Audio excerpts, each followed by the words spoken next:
Finally, hi viewers, my name is Rizwan and you are watching Wrestle Viewer। तो guys कैसे हैं आप लोग। उम्मीद है कि आप अच्छे होंगे और अच्छी रहना। इस वीडियो को शुरू करने से पहले अगर आप इस चैनल पर नए हो तो चैनल को सब्सक्राइब करो, नोटिफिकेशन बेल को ऑन करना मत भूलना। तो शुरू करते हैं हमारी ये वीडियो। अगर हम WWE को देखें तो कुछ चीज़ें अच्छी होती है, कुछ चीज़ें बुरी होती है, कुछ चीज़ें कंट्रोवर्शियल होती है और कुछ ऐसे मोमेंट होते हैं जिन्हें WWE फैंस कभी भी नहीं भूले। इस वीडियो में आज हम बात करेंगे 5 ऐसे ही सुपरस्टार्स की डेथ के बारे में जो कंट्रोवर्शियल रही और जिसने WWE को एकदम से हिलाकर रख दिया था। और इनमें से कुछ बातें ऐसी है जो शायद ही आपको पता होगी, तो वीडियो में आखिर तक बने रहना और स्किप हरगिज़ मत करना। और इस वीडियो पर लाइक हम रखते हैं 500, तो उम्मीद है कि आप करवा दोगे। मिस एलिजाबेथ, शायद ही आप इस नेम से वाकिफ नहीं होंगे क्योंकि मिस एलिजाबेथ एक रेसलर नहीं, एक परफॉर्मर नहीं, बल्कि एक मैनेजर के तौर पर जानी जाती थी क्योंकि उन्होंने हल्क होगन और रैंडी सेविज जैसे नामों को मैनेज किया था। 2003 में 42 साल की उम्र में मिस एलिजाबेथ की डेथ हो गई थी और उसके पीछे जो रीजंस है वो काफ़ी ज़्यादा कंट्रोवर्शियल थे, जिसने WWE को भी काफ़ी ज़्यादा इफेक्ट किया था। तो होता क्या है कि 2003 के आसपास मिस एलिजाबेथ लेक्स ल्यूगर के साथ रिलेशनशिप में थी और लेक्स ल्यूगर के मिस एलिजाबेथ से शादी करने के भी प्लान्स थे। लेकिन एक ऐसा इंसिडेंट सामने आता है जो पूरी दुनिया को शॉक कर दिया। वो ये कि 2003 में मिस एलिजाबेथ की डेथ हो जाती है, जिसका रीज़न सामने आता है कि ड्रग्स, पेन किलर्स की वजह से उनकी मौत होती है। लेकिन कुछ इन्वेस्टिगेशन के बाद कुछ बातें भी सामने आती है, जैसे लेक्स ल्यूगर जिसके साथ एलिजाबेथ शादी करने वाली थी उनको भी अरेस्ट किया जाता है। तो ये बातें सामने आती है कि ल्यूगर ने मिस एलिजाबेथ को फोर्स किया था उनकी ही डेथ के लिए और वही उनकी डेथ का कारण बने थे। और उसके साथ कुछ ये भी चीज़ें लीक हुई, जब मिस एलिजाबेथ रैंडी सेविज को मैनेज करती थी तो उनके साथ भी रिलेशनशिप में आती है, लेकिन उसके बाद ल्यूगर के साथ रिलेशनशिप में आती है। तो ल्यूगर को प्रॉब्लम थी रैंडी सेविज के साथ। तो यही है वो रीजंस। हालांकि ये सारे रीजंस क्लियर नहीं है, लेकिन ये क्लियर है, कंफर्म है, मिस एलिजाबेथ की डेथ ड्रग्स की वजह से हुई थी और इस डेथ ने WWE को काफ़ी ज़्यादा इफेक्ट किया था। ओवन जेम्स हार्ट, जिन्हें आप ओवन हार्ट के नाम से भी बेहतर तरीके से जानते होंगे, ये कैनेडियन अमेरिकन प्रोफेशनल रेसलर थे और ओवन हार्ट ऐसी फैमिली से बिलोंग करते थे जो प्रो रेसलिंग में काफ़ी ज़्यादा नाम कमा रही थी। अगर वो आज हमारे बीच होते तो आप उन्हें और भी ज़्यादा जान पाते। और ऐसी बुरी चीज़ हुई ओवन हार्ट के साथ जो किसी के साथ भी ना हो। तो इंसिडेंट यहाँ पर ये होता है कि ओवन हार्ट के साथ 1999 में जब एक पेपर-व्यू होता है और इस पेपर-व्यू का नाम था ओवर द एज, जिसमें ओवन हार्ट का मैच होना था गॉडफादर के अगेंस्ट इंटरकॉन्टिनेंटल चैंपियनशिप के लिए। और ओवन हार्ट यहाँ पर जो गिमिक प्ले कर रहे थे वो था द ब्लू ब्लेजर का, और शायद यही वाला वो गिमिक था जो भारी पड़ गया ओवन हार्ट को। तो ये पेपर-व्यू हो रहा था कैंसस सिटी कैंपर अरीना से और ब्लू ब्लेजर को एक अजीब सी एंट्रेंस करनी थी, मतलब जो आम रैंप से चलकर सुपरस्टार एंट्रेंस करते हैं वैसी नहीं, बल्कि उन्हें कुछ ऊंचाई से लैंड करना था रिंग में। तो ओवन हार्ट को रस्सियों के सारे रेफ्टर से बांधा होगा और रस्सियों से थोड़ी सी ऊंचाई से रिंग में जंप करना था। लेकिन यहाँ पर जो चीज़ें हैं वो उलट पुलट हो जाती है जब रेफ्टर के थ्रू वो रिंग के ऊपर आते हैं और वो लगभग रिंग से 24 मीटर के ऊपर होते हैं, यानी कि 78 फीट। तो कुछ रीजंस ये बताते हैं कि ओवन हार्ट ने अपने आप को जल्दी रिलीज कर दिया था या फिर इंस्ट्रूमेंट्स में कुछ फॉल्ट होते हैं। तो 24 मीटर की ऊंचाई से ओवन हार्ट सीधा नीचे रिंग में गिर जाते हैं। तो जहां पर वो गिरते हैं पहले उनका चेस्ट टॉप रोप पर लगता है और उसके बाद वो रिंग में गिरते हैं और कुछ ही घंटों के बाद ओवन हार्ट की मौत हो जाती है।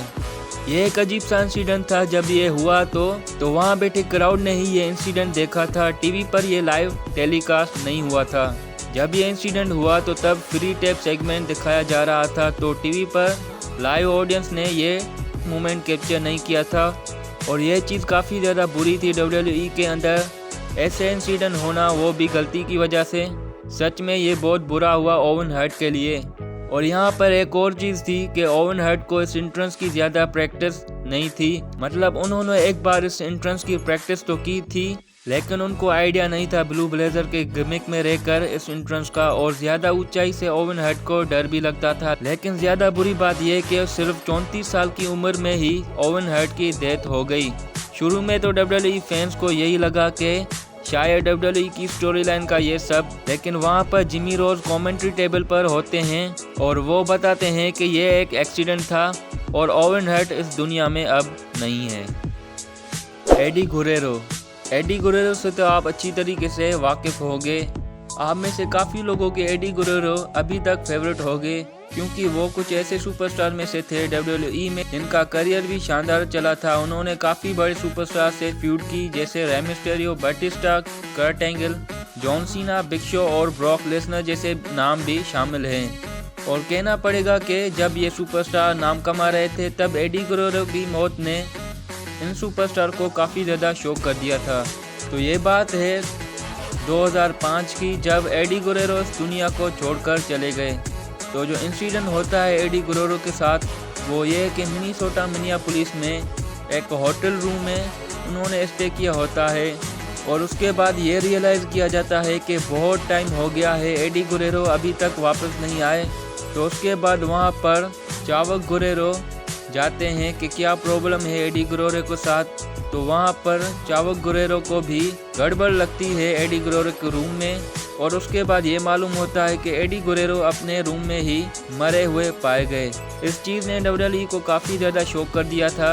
कोई भी ये मानने को तैयार नहीं था कि एडी गुरेरो कैसे मर सकते हैं, वो तो फिट एंड फाइन थे। आखिर उनकी मौत का कारण क्या है। और बाद में जो रिपोर्ट्स आती हैं जिसके पीछे जो रीजंस थे, स्टीरॉइड्स, मतलब एडी गुरेरो ने स्टीरॉइड्स हद से ज़्यादा ले लिए थे। यही है वो रीज़न जिस वजह से एडी गुरेरो की मौत हुई और उसके चलते हमने WWE से एक बहुत बड़ा सुपरस्टार खो दिया। और जो WWE सुपरस्टार्स हैं स्टिल वो भी काफ़ी ज़्यादा एडी गुरेरो को याद करते हैं, जैसे रे मिस्टेरियो जो काफ़ी ज़्यादा करीब थे एडी गुरेरो से, और एडी गुरेरो की वाइफ विकी गुरेरो जिनको कभी भी WWE पर देख लेते हैं, जिनके कुछ फ़नी सेगमेंट्स होते हैं, वो भी ज़्यादा करीब थी एडी गुरेरो के। जैसे ऑब्वियस ही बात है, वाइफ है तो करीब होगी ही। और उनको भी काफ़ी ज़्यादा शॉक कर दिया था एडी गुरेरो की मौत की न्यूज़ ने। और उन्होंने यहाँ ये भी बताया कि एडी गुरेरो की मौत से पहले एडी गुरेरो ज़्यादा अच्छा महसूस नहीं कर रहे थे और बाद में स्टीरॉइड्स के चलते, हार्ट फेलियर के चलते एडी गुरेरो इस दुनिया को छोड़कर चले गए। रोमन रेंस ब्रदर रोसी। अप्रैल 2017 में हार्ट फेलियर के चलते रोमन रेंस के सगे भाई रोजी इस दुनिया को छोड़कर चले गए। तो उसकी शुरुआत होती है 2014 में, जब रोजी को हार्ट में प्रॉब्लम आने लगती है और इन प्रॉब्लम्स की वजह से 2017 में उनकी डेथ हुई। और सबसे बुरी बात यह कि वो अपने बर्थडे पर 10 दिन बाद, जब वो 37 साल के हुए थे, तब जाके उन्होंने इस दुनिया को अलविदा किया था। अब यहाँ पर कोई शॉकिंग या कंट्रोवर्शियल चीज़ नहीं हुई जिसका WWE पर इफेक्ट पड़ा, लेकिन जो WWE के बड़े पॉपुलर सुपरस्टार हैं रोमन रेंस के ऊपर ज़रूर इफेक्ट पड़ा, क्योंकि वो उनके भाई थे। तो ऑब्वियसली सगे भाई है तो इफेक्ट पड़ेगा ही। और रोमन रेंस ने अपना दुख शेयर करते हुए यहाँ ये कहा कि मेरे और रोजी के एक दूसरे से रिलेशंस अच्छे थे। रोमन रेंस ने यहाँ ये कहा कि रोजी मेरा नंबर 1 फैन था, उसने मेरी एक भी मैच मिस नहीं की थी। मेरा बड़ा भाई मुझे एडवाइस भी देता था कि मुझे कैसे आगे बढ़ना है और मैं अपने करियर में आगे हूँ। उसके पीछे मेरे भाई रोजी का बड़ा हाथ है। जब ये सब बुरी घटनाएं रोमन रेंस के साथ होती हैं तब रोमन रेंस WWE की टीवी से ऑफ चल रहे थे उनकी इंजरी एंगल की वजह से, और वहाँ पर उन्होंने अपनी फैमिली के साथ टाइम स्पेंड किया और उन्होंने रोजी को अलविदा किया इस दुनिया से। क्रिस बेनवा। 2007 जून में WWE ने एक ऐसा काला दिन देखा जिसने WWE को एकदम से हिलाकर रख दिया था। अगर मेरे अलावा WWE में कोई और क्रिस बेनवा का नाम ले तो उसे बहुत नुकसान उठाना पड़ेगा। तो ऐसा क्यों? उसके पीछे जो इंसिडेंट था वो ये कि क्रिस बेनवा अपने ही फैमिली के साथ मरे हुए पाए गए, मतलब अपनी वाइफ नैन्सी और अपने 8 साल के बेटे के साथ मरे हुए पाए गए अपने ही घर में। अब शुरुआत में जब लोगों ने और पुलिस ने उनकी लाशें देखी तो उनको कुछ समझ में नहीं आया कि क्रिस बेनवा और उनकी फैमिली के साथ ऐसा कैसे हुआ और किसने ये किया। लेकिन इन्वेस्टिगेशन के बाद जो रिपोर्ट सामने आई उसने सबको शॉक कर दिया, और वो रिपोर्ट्स ये थी कि क्रिस बेनवा ने डबल मर्डर सुसाइड किया था। मतलब क्रिस बेनवा ने खुद अपने हाथों से पहले अपनी वाइफ का मर्डर किया, उसके बाद अपने ही 8 साल के छोटे बच्चे को मारा। और आपके दिमाग में ये सवाल आता होगा कि क्रिस बेनोआ ने अपना और अपनी फैमिली का काम तमाम कर दिया था, तो लोगों को कैसे पता चला कि वो मर गए हैं। तो उनके जो रिश्तेदार थे वहाँ क्रिस बेनोआ वीकेंड पर नहीं गए थे और उनकी फ़ोन कॉल्स भी क्रिस बेनोआ नहीं उठा रहे थे। तो उनके रिश्तेदारों को लगा कि कुछ गड़बड़ है, तो उन्होंने उनके घर पर देखा तो बेनोआ की फैमिली मरी हुई पाई गई।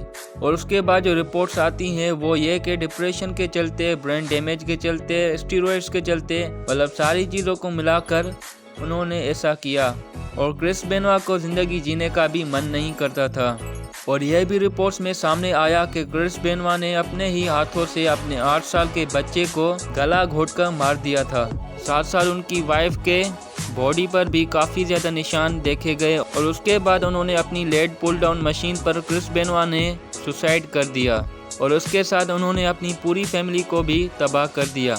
और यही है वो रीज़न जिस वजह से WWE क्रिस बेनोआ का नाम अपने आप से जोड़ना नहीं चाहती। तो गाइस यही है वो 5 सुपरस्टार के सीक्रेट डेथ इंसिडेंट्स। कमेंट्स में मुझे ज़रूर बताना कि आपको ये वीडियो कैसी लगी और कमेंट्स में मुझे ये भी बताना कि इन 5 इंसिडेंट्स में कौन सा इंसिडेंट है जिसने आपको ज़्यादा हैरान कर दिया। तो गाइस ये वीडियो यहीं तक की थी। उम्मीद है कि आपको पसंद आई होगी। तो वीडियो को लाइक करें, शेयर करें और चैनल को सब्सक्राइब करें और बेल आइकन को दबाना मत भूलिएगा ताकि प्रो रेसलिंग से जुड़ी सारी न्यूज़, रूमर्स, इंटरेस्टिंग फैक्ट्स और प्रेडिक्शन जानने को मिलती रहे। So see you soon viewers in my next video.